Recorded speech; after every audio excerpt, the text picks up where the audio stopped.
Okay, so please, if you're watching this video, do not skip this part at all. For the next couple of minutes, I will just briefly describe what you are about to watch.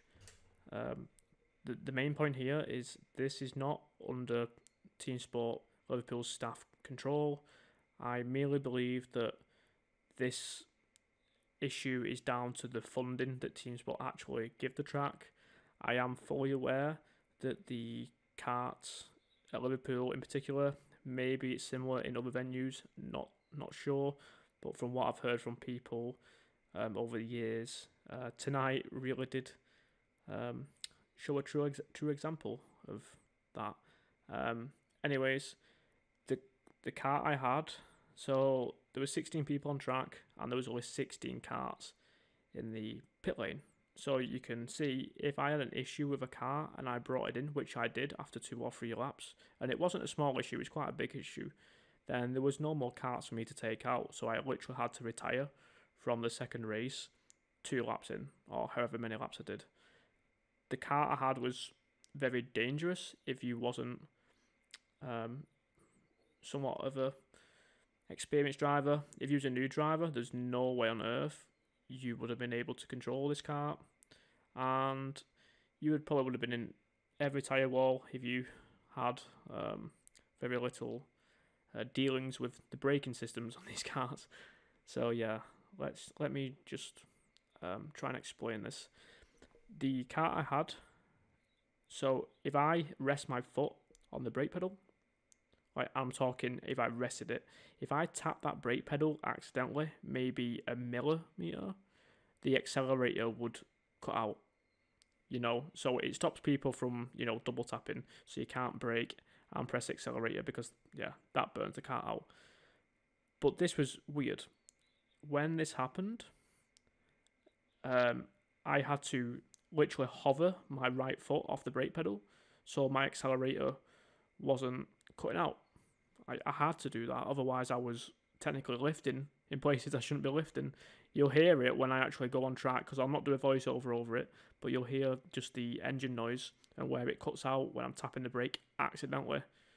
I'm really not tapping it hard, just to say that. I am just resting my foot on it, just like you would like when you rest your foot on a stool, literally that much force.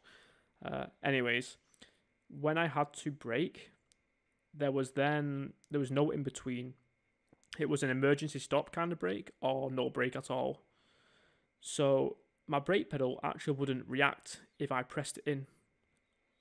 I had to press the brake all the way down pretty much to the very bottom of the brake pedal, and then it would just literally slam the brakes on. There was no gradual slowing down, but it was weird because if I tapped my brake a tiny bit, it would cut the throttle out.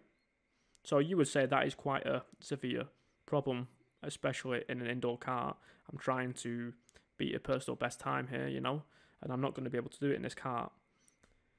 Anyways, I bring the kart in. I see there's no more karts in the pit lane, and now I'm thinking, well, now what to do?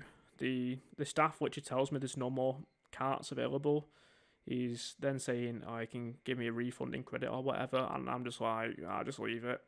At the end of the day, this race was free. Well, kind of free because I was using my loyalty points. So I wasn't really too bummed by it. But I just thought this would make a good video because I have now come to the realization I wanted it like video evidence really when stuff like this happens, but Teamsport Liverpool genuinely has an issue with the fleet of karts and the money that is put into improving and fixing their karts. So yeah, this is video evidence, and I will not do any more voiceover now. You can just watch the video and try and see the problems that I explained.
Okay, so let's clarify the bit where I span. The reason that happened was because when I pressed the brake at that particular moment, it literally didn't brake, and I pressed it just a little bit further than I would usually be happy with, and it just completely slammed on my brakes, and I just span out. If you can hear the little discussion I had with the staff member here in the pit lane, obviously he tells me there's no other carts and he can refund me, whatever. But I kind of feel bad for the staff because they probably get this quite a lot, especially if people who come indoor racing often knows what a good and bad kart is. But I feel bad for the staff members because they probably hear it a lot and it's really out of their control. I would just say this track really needs either a new fleet of karts, and I know these are quite old now, or they just need more money to be disposable to fix the current fleet, you know. But that's all I've got to say. And yeah, Teamsport Liverpool. It was fun in race 1, and race 2 is just completely killed the chances of me coming back anytime soon, unless you get a new fleet, I'd say.